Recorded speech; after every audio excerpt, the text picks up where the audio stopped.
I'm Jim Clark, Visual Arts Manager here at Hopkins Center for the Arts.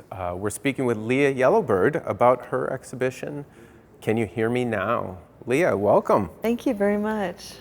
Can you tell us a bit about the inspiration for this body of work? Where do you find inspiration?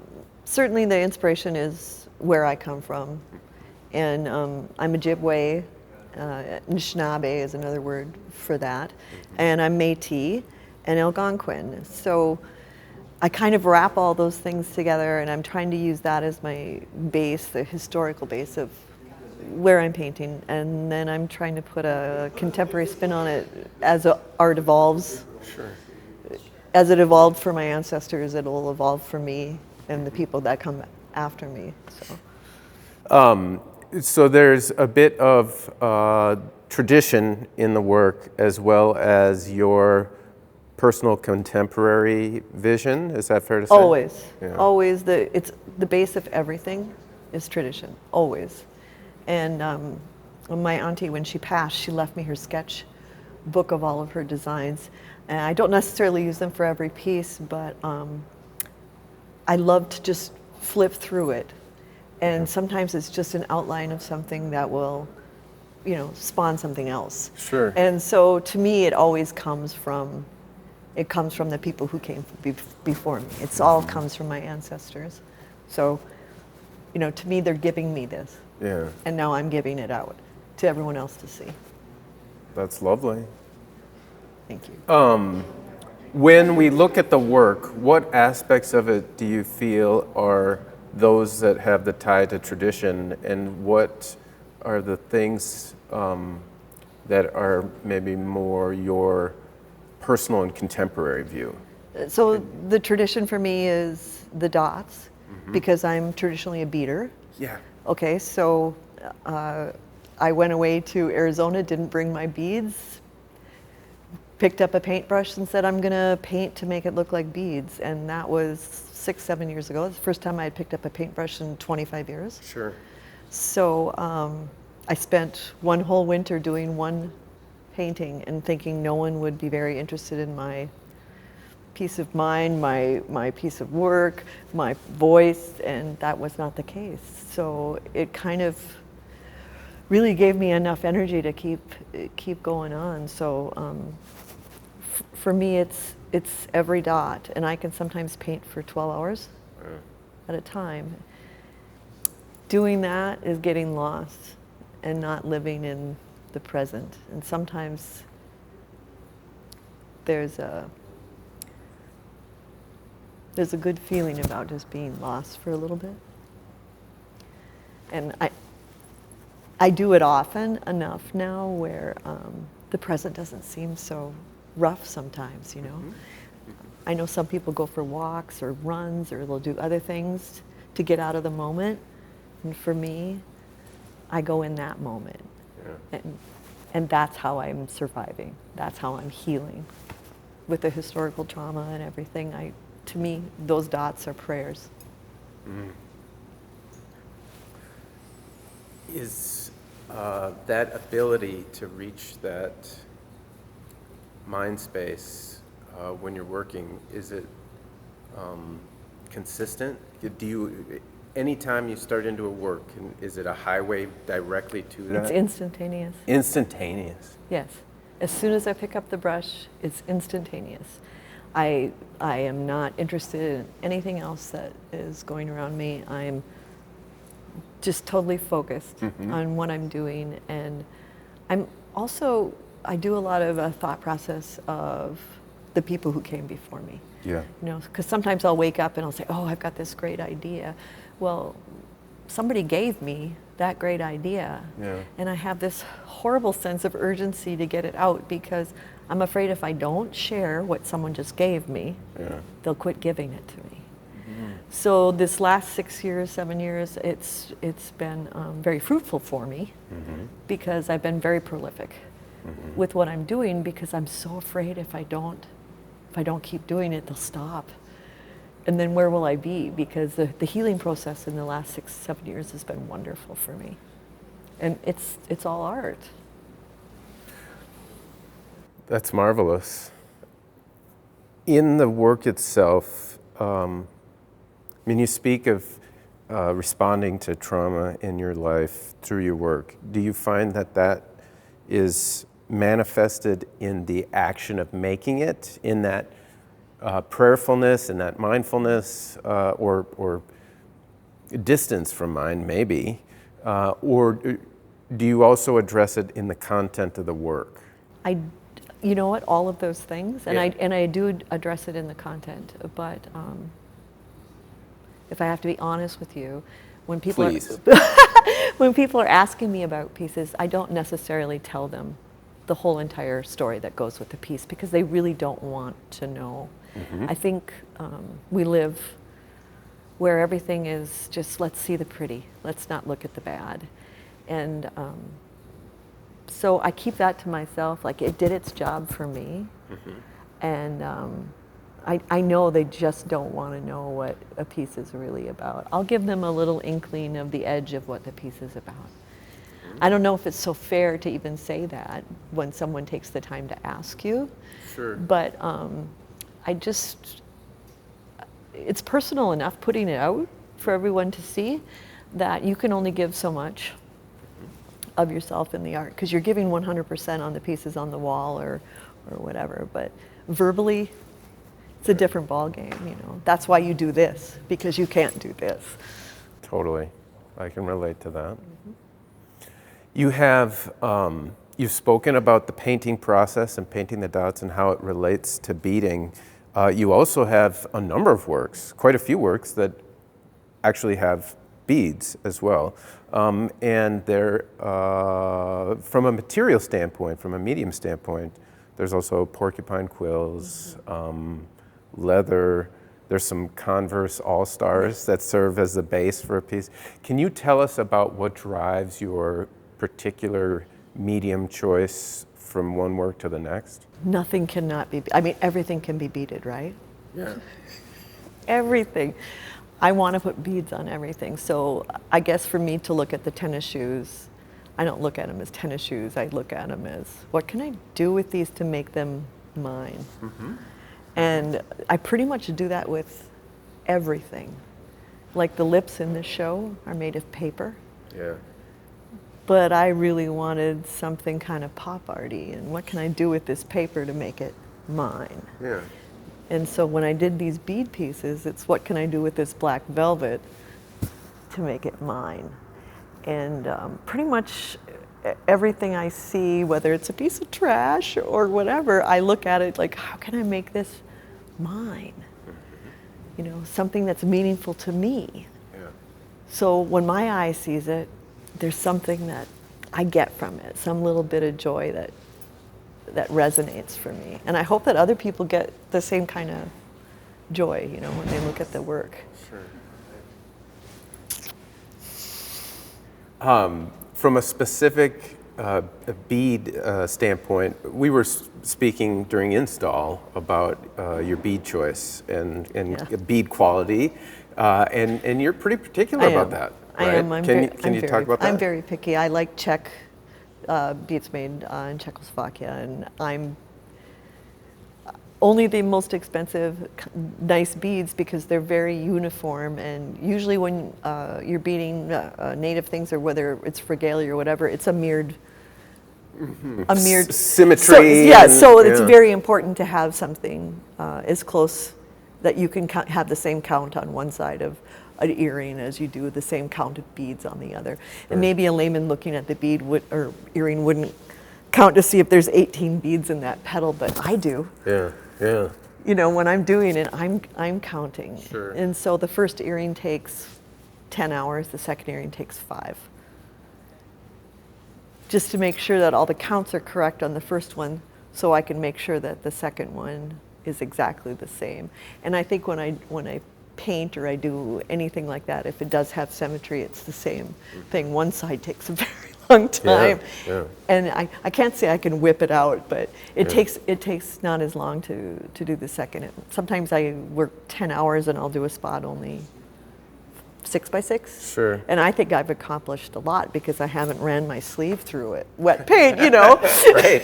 Right. So to me, a 10-hour a day is just a drop in the bucket for what I'm doing. And same thing for beading. I mean, it takes a very, very long time. And I use the smallest beads that I can buy because I like the detail. Sure. And did you refer to them as seed beads? Yes. And what is a seed bead? Well, a seed beads, of course, are the size of seeds, right? Or generally the size of seeds. So I've been collecting vintage beads for a very long time. That was something that our ancestors traded and got beads. And most of the vintage beads, of course, are all wonky. And they're smaller too, and the holes inside them are smaller, so it's much more difficult to bead with.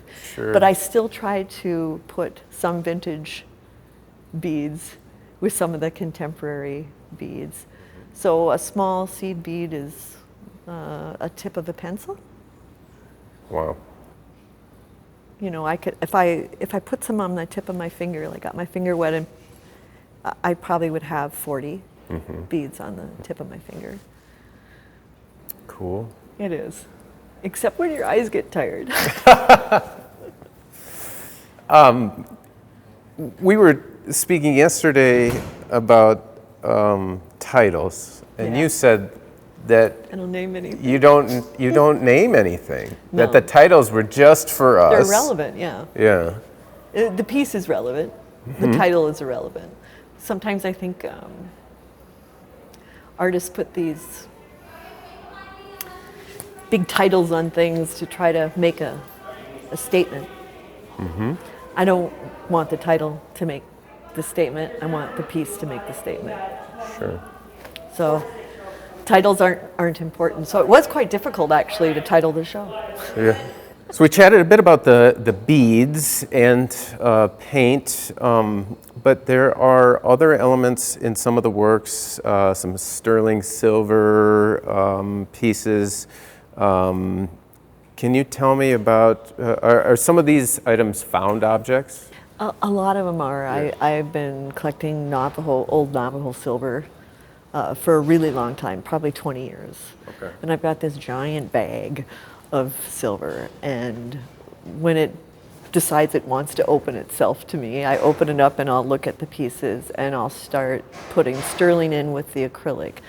And I know it had a purpose before, but somebody was not wanting it, and that's how I ended up with it. So I'm trying to give it this new life and this new energy, and so adding the sterling to paintings is really fun for me, and it's unexpected for the viewer too, to walk by an acrylic painting and say, wait a minute, what's going on there? It kicks it out around just a little bit. So yeah.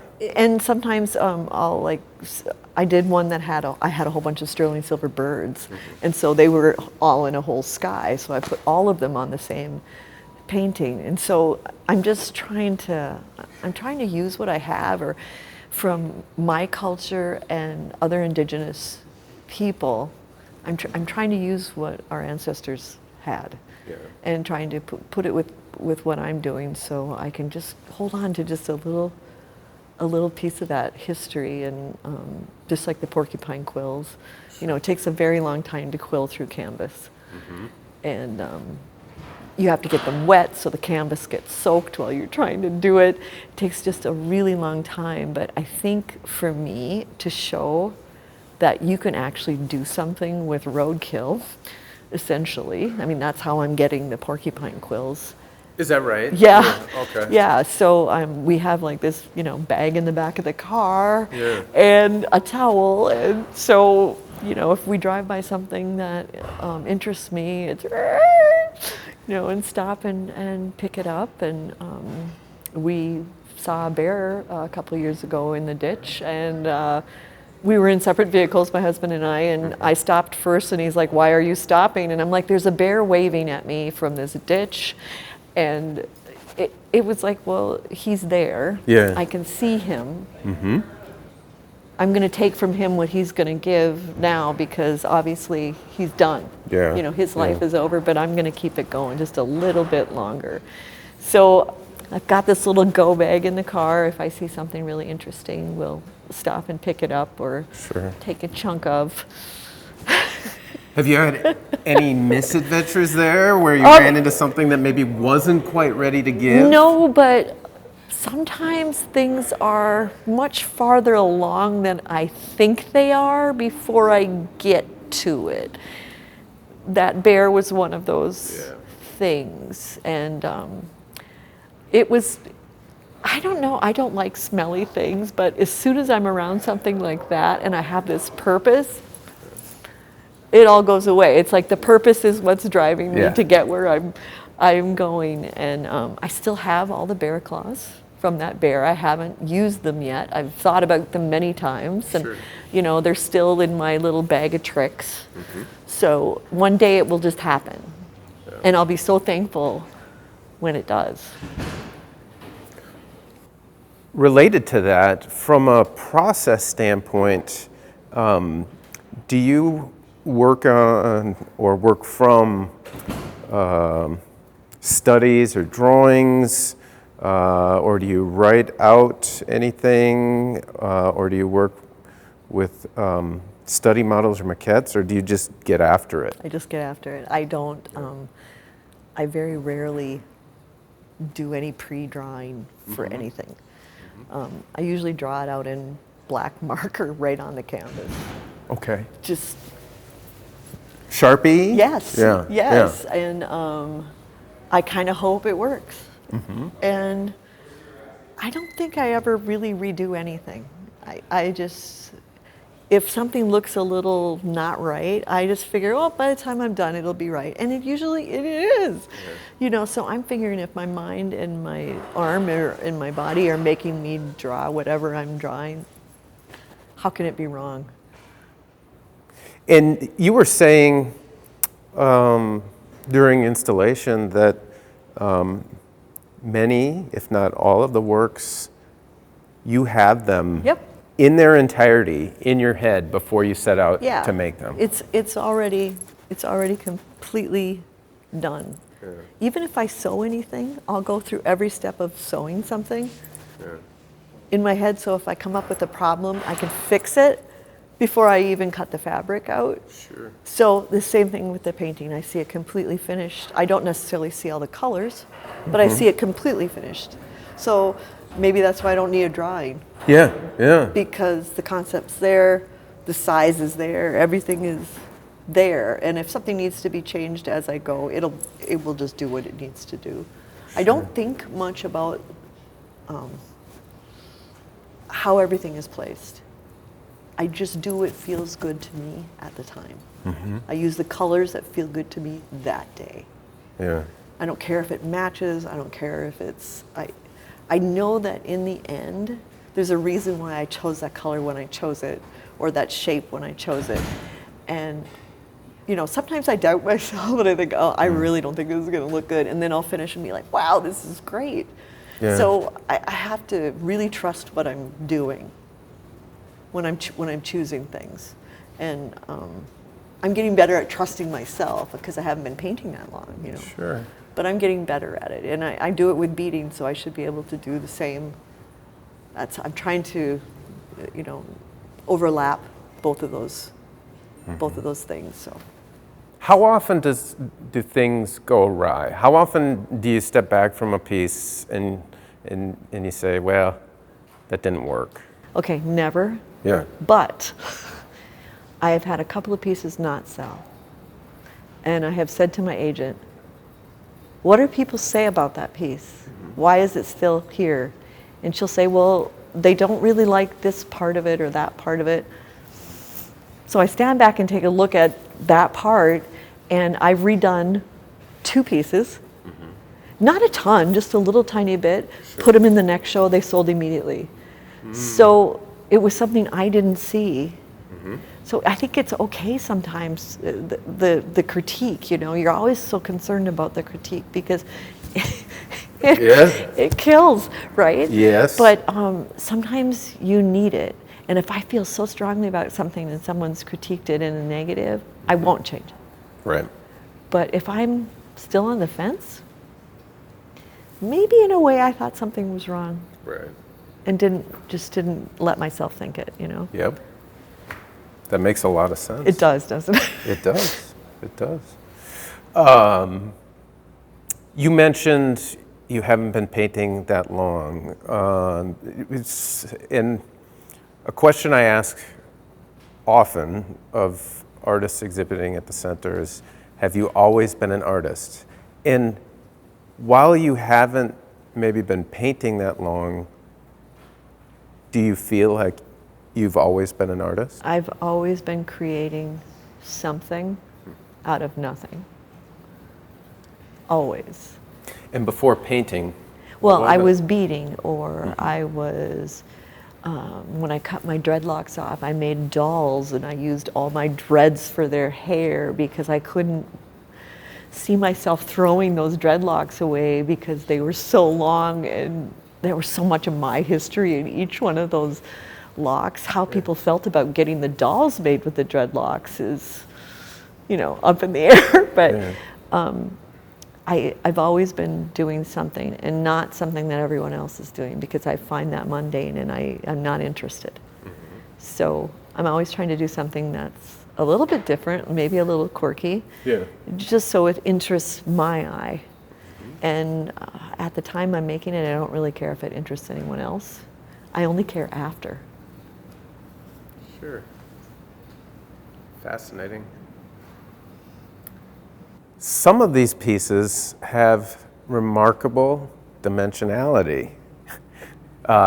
Specifically, we've got the bear head and the deer head, and around the corner, wolf/hunter is a wolf head. How did those pieces come about? These are made of birch, and it's a company that I happened to be in a little gift shop and saw these little tiny, actually it was cardboard at the time, little cardboard head that you would buy your kid to put together. And I got a hold of the company, and they had just started making them with wood, because I'm certainly not going to paint cardboard. And I bought one, and I remember not having hardly enough money to buy it. Because I think it was like $50 or $60. At the time, I didn't have $50 or $60 to spend on something like that. And I bought it anyway. Because I knew I could see it completed. And when I got it, I painted each piece as a separate. And then I put them all together and made little marks on them. So if it had eyes or some other kind of feature that I wanted to continue on with the pattern, I could. And the company, I sent them a photograph after, and that was the beginning of a very loving, happy friendship with them now. Awesome. I do a lot of prototypes for them, and sometimes they'll cut special things for me, like they did for this show. Nice. These are giant pieces of the small pieces that they actually offer on their website. The bear on their website is probably this big, and I don't know how big he is in comparison. Large, I can say. Yeah, he's pretty large. He's pretty large. But there's a lot going on in every piece, because you're painting, it's like you're essentially painting the same painting 19 times. Yeah. Because you're painting the inside, you're painting this, the sides. So when you walk around this, it's a different painting from one side to the next. I want it to be that 3-second experience for the viewer. Yeah. Just 3 seconds. Just 3? That's all I want. I want people to look at my stuff for 3 seconds. Oh, wow. You watch people walk by art, they'll look at it and walk. I want 3 seconds. If I can get someone to look at my stuff for 3 seconds, I am like thrilled. That's marvelous. Yeah, 3 seconds. I'd want more than 3 seconds. No, I want 3. Yeah. I want 3. I think that's enough to, if it catches their eye, they'll spend longer. Sure. But give it 3 seconds. Don't give it the 1 second walk by, like, that's interesting, and keep walking. So 3 seconds is a long time if you think about it. If you count out, if you were in a museum and looking at paintings for 3 seconds, it's a long time. And time is elastic. Yeah. I mean, 3 seconds can feel like an eternity. Yeah, so that's all I want from people is to look at it 3 seconds. So I'm trying to make it interesting enough that I would look at it for 3 seconds. The design work Yeah. on each panel of those pieces, but hyper intense in the distribution of the dots of paint, which are much like the beads, as we've discussed. But you don't work from a drawing for those? No. That's amazing. Well, I'm trying to do the same on each side of that slice, right? And so I'm doing the best I can to try to make it look the same, but you're going to walk around the piece. You're not going to know if it's a little off. I'll know. Yeah. But you're aiming for symmetry. I'm trying really hard. Yeah. Sometimes I'll cut a mask for something.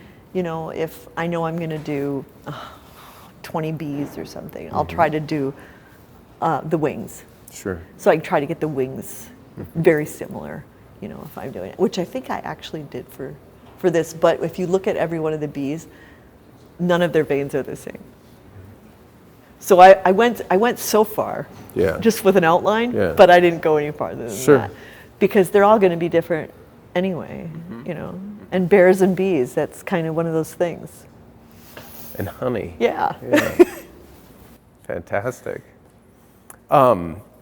This is a lovely dress. Thank you. And I know that it was designed by another artist. Jamie Okuma. Okay. Can you tell us about artists that you admire or gain influence or inspired by? I think I'm inspired by not necessarily naming a lot of different artists that I like, but I'm inspired when someone will take something really unconventional and make it beautiful art, like the horses you have in the front of the building. Like, it's not necessarily junk art or tramp art like it used to be called, but I'm really, and it's not about recycling, it's not about any of that for me. It's just the beauty in everyday objects that everybody walks by. And I have seen some of the most beautiful things made with garbage, and you know, what people would consider garbage. So for me, it's like those are the artists that really push me. If I see pieces made from unconventional things, it makes me go, could I do that? Or maybe I should be saving plastic caps and putting them all together and painting them gold so they look like brass. And you know, there's so much you can do if you just give yourself just a moment to think about it.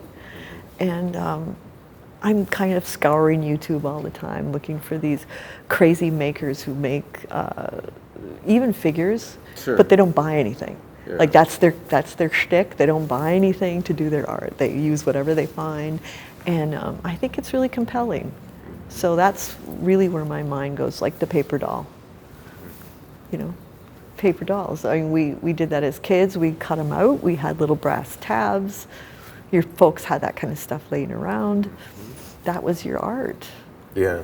And I want to keep that part going because I think it's really essential for your mind to keep it really functioning on a different level than what maybe video art is today. I know I shouldn't say that, but that's kind of how I feel. Yeah, why did you say that? I know.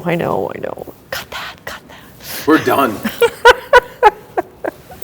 You know, a lot of the work has whimsy to it. Yes. Through the imagery and it seemed like maybe a sense of humor. Is that important for you? Are you driven by? I think that is the only way that I can survive being so introverted is to put humor with things that make me so uncomfortable. And shows, I think for most artists, are very uncomfortable. And I do love to laugh. I didn't laugh a lot as a kid. I had a different kind of situation as a child. And toys, I love kids' toys now. In between each show, I put together Lego cars. There's like this this part of me that was kind of missing, and this very juvenile thing, and that's why I put in any bit of the whimsy, because I wish I could play with toys all day long and you know, that kind of thing, and have that no problems. I'm just here to play for a while, kind of. You know how kids are. It's like that's a wonderful feeling to have when you're just playing and you're not thinking about anything else. So it's a conduit to connect with Yeah. that thing Yeah. that you were speaking about earlier, Yeah. about just it's hiding or just going someplace else and really letting yourself evolve without anything else around you, you know? And so all the whimsy goes with the lack of toys. Now my mother's gonna watch this and say, I bought you toys. We'll do 2 cuts. Yeah, yeah. This one's for your mom. Yeah. Your work, as you've mentioned, I mean, it exists at an intersection of tradition and cultural tradition and your personal vision and experience. Have you run into situations where your work doesn't match someone's perception or conception of what tradition how it should be framed? You should paint more native. Yeah. Yeah. Do you run into that? I don't so much, but a few of my friends who paint very contemporary, who are natives, they find that, and to me it's such a slap in the face, because they are painting native. Just like we beaded with shells, and then we beaded with glass. You know, it's just an evolution. Yeah. And I think, I do think about that when I'm painting. Is this native enough? Sure. Or is this too native? But octopus, native? I don't think so.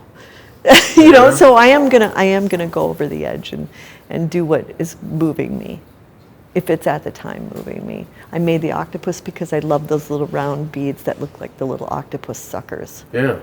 Yeah. So it was just finding the bead and then going from there. So I think whatever's happening and whatever I put into it is going to be native enough. And it's just me. Yeah. You know?